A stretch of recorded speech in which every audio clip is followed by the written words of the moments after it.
Paliit ba mga bossing ko ng paliit ang inyo pong kita?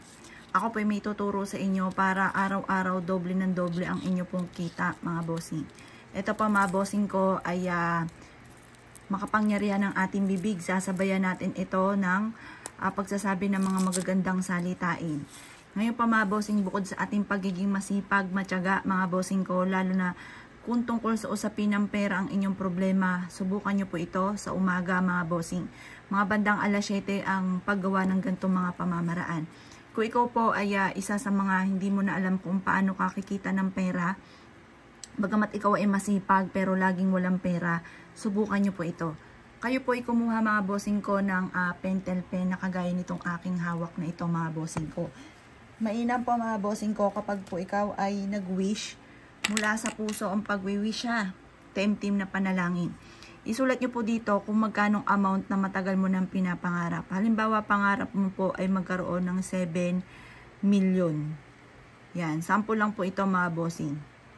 Ngayon pa mga bossing ko, sulatan nyo na lahat po ito mga bossing ko. Dito sa kabila, 7 million.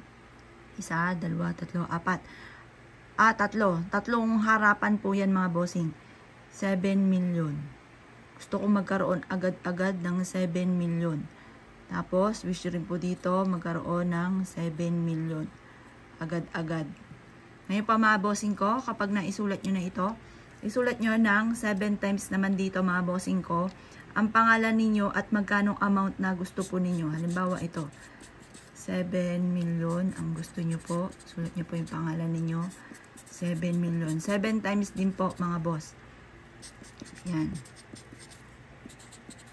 Tapos, positive ka lamang habang sinusulat nyo po ito, nakaharap ka sa gawing silangan mga boss. Yan, 7 million. Gusto ko magkaroon ka agad ng 7 million. Yan. Ito po mga bossing ko. Gusto kong kaagad ay magkaroon ng 7 million. Ito na, 1, 2, 3, 4. Yan, gusto kong magkaroon kaagad ng 7 million. 7 million. Gusto kong magkaroon agad ng 7 million. 7 million. 1, 2, 3, 4, 5, 6. Yan. 7 million. Ganyan mga boss. At pagkatapos mga bossing ko, ang gagawin po ninyo ay tutupiin nyo po ito mga bossing. At pagkatapos, yan, tupiin nyo lang siya. At pagkatapos ay isabit nyo po ito sa inyo pong main door or isiksik sa screen sa pinakamataas na antas ng inyo pong main door sa screen or kaya sa main door po ninyo. At tapos, ugaliin lagi ang pagsasabi na magkakaroon ako ng maraming pera, matutupad lahat ang aking mga pinapangarap.